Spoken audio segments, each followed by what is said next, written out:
Thanks, Boris and Sheetal. Very good afternoon to everyone. So I think we've actually gone through a very interesting session where a lot of the problems and complications with ICL were already covered. So I'll see if I come across those. I'll just skip those because there are quite a few that you can.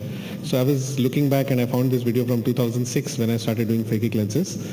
And as you can see that then our understanding was not as great. So if you are trying to do wound assisted injection, this is what you might end up with. So it's very important never to compromise on your incision size, and look at the kind of forceps I'm using. This was, I think, the first, third or fourth case that I was doing, and I'm trying to use a Hoskins to see whether I can either pull it out or push it back.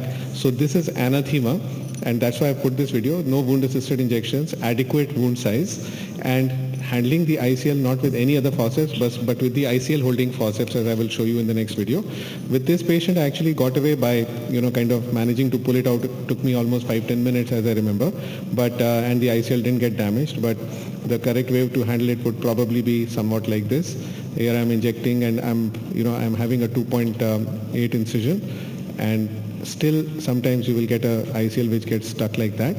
And when it happens, all you have to do is gently nudge it out, and with the pull and push kind of a technique, then you can just pull it out using the ICL holding forceps itself, and then you can go in and inject it. Usually works quite well. So don't get afraid if you have a situation where the ICL gets stuck in the wound. It can be managed quite easily.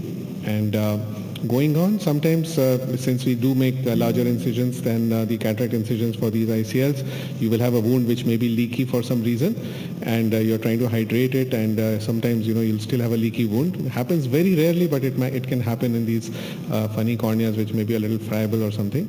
So what I did there was, I'm making a supraincisional pocket. I don't want to suture it because it's a toric ICL and I don't want any astigmatism induced. So I'm just making a small supraincisional pocket, and I will hydrate that pocket, and that makes sure that the wound gets nicely secure and then there's no leak. So that can be done instead of suturing the wound, especially if you're using a toric ICL. So you could have high vaults and low vaults. You can see here that one of my patients where I got almost a 1.39. So obviously this patient needed an exchange. But if you get high vaults, you can get angles which can be very narrow and occludable. You can get IOP spikes, pigment dispersion from the iris and into the angle. You can get pupillary block, even though it's very rare with these central holes. But with hyperopic ICLs, if you get a high vault where there is always a chance that you will, which doesn't have a center flow, you can still get a pupillary block. And you can also get optic captures, as I'll show you in one more of my videos after this. And you can get a very low vault or a flat vault, almost no vault here, as you can see. And this can give rise to cataracts, even though again because of the central flow we don't get cataracts as often as we used to get 20 years back. But you can also have ICL rotation, especially if you're using a toric ICL, because the ICL is basically undersized. And also sometimes you may have a subluxated lens in the periphery or zonular weakness when you will get these flat vaults.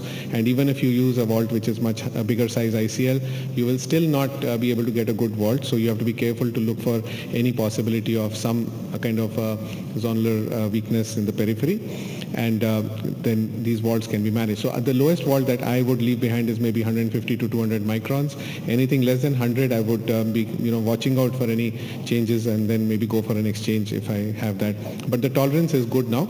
So you will also, if you have an undersized ICL, you will sometimes get these, lenses which are kind of sinking down, and a sunset syndrome kind of a thing, and you can see that the knuckle of the ICL is right there in the pupil. So these patients will not do well, especially if it's a toric ICL. Now in this patient you can see on one eye we got a good sized vault, and in the second eye we got a very low vault, even though the size was the same. But this patient had same white to white in both eyes, but one eye was anisometropic with very high myopia compared to the other.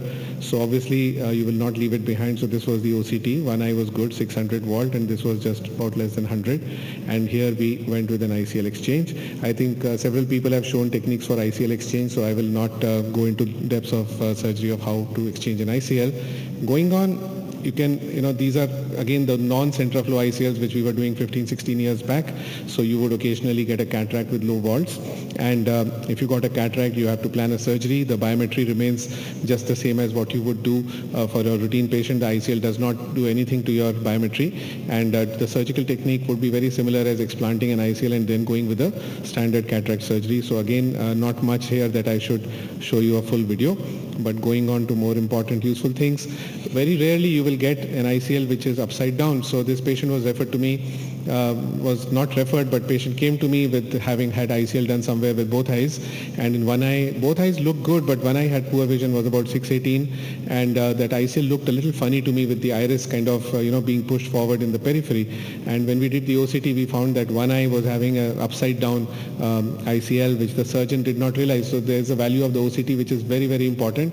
This is the other eye which is looking good, and we eventually had to get this ICL out. It had caused a break in the anterior capsule as well by the time we decided to operate the patient.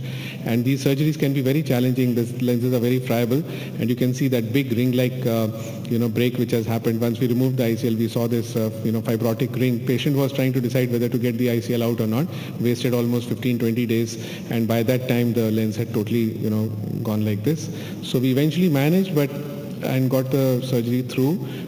Everything went off well. This patient a couple of months later went on to develop a detachment. So these eyes will not do well, and inverted ICL should be picked up and done on the table or next day itself. It should not be left there because it will never stay in the eye and have a good outcome. Now, sometimes you're injecting an ICL or an IPCL, as in this case, and you realize that it's opening in a funny way.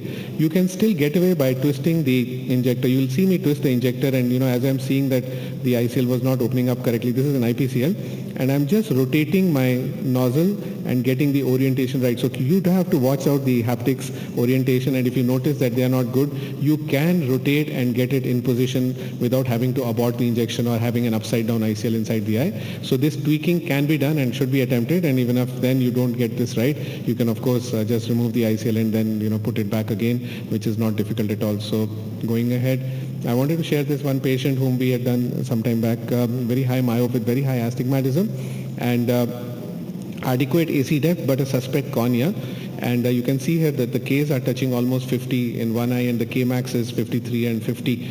But she was about 38 and she had stable refraction for almost 10 years. She had been coming to me. AC depth internal was 3 millimeters and 2.92.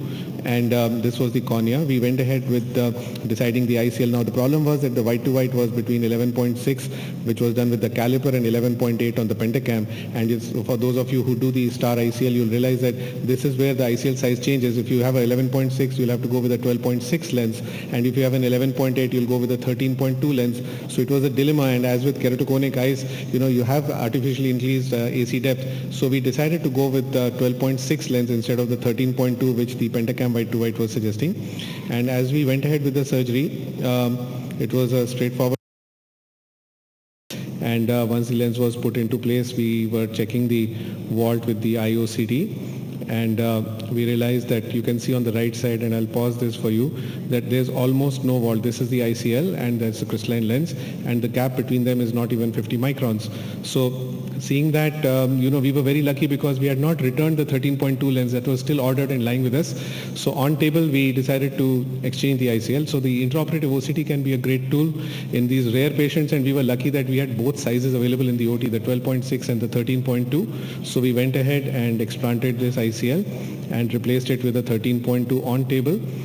And here we are getting the ICL out. Yeah, finish? Okay, the last one. Thank you. So with this, I was able to manage this patient. Thank you so much. Thank you very much.